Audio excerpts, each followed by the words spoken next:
Reverend Father Vincent Tumwebaze Kaboyi urubwana mukuru wa Rwenyaga Parish nuwayebembire misa yo kuzicero Eminyeeto ahabwa parish ji kandi ashabire Eminyeeto okora n'amaani okutunguura amaka gubarukurugamo niho rarise muzi zikagomoka zikakanya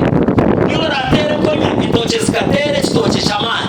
Father Kaboyi nagira ngo Eminyeeto cina amano gukora ngo konka binje bahabirebirebi abo kwa mano kinga bakakurisa amate bakunyisa amate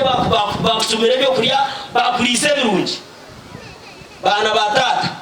onkiyo kohereza otukuzo munsi warabo mu trading center bitu ensi yako bakora yatandika kutendeka ebinyoka tarafutendeke ebyo taratandikire nabyo abisha bari kutwarenda na nabari kushoherwa abacero bato bashabirwe kwegarakamo no kutamana umubiri kubatungura omukorogo gushikirwaho umunyeshengero wa Rwampara East Julius Tsime Karhanga na bwana mukuru yatsoboraje ngo Eminyeeto nyeshire kwata steering mwene hati ngwasire steering nkamemba wa parliament wanyu nyenda nanye kora bembeza bato abasya bingi abarabase kuteka ihangari yitware rikahikahare omuntunguka hamwe na nombusinje mu makagitu.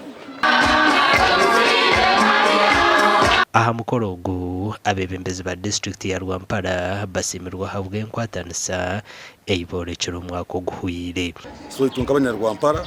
cyatwa amaani kandi turahora turabisimisa ngo ubuzima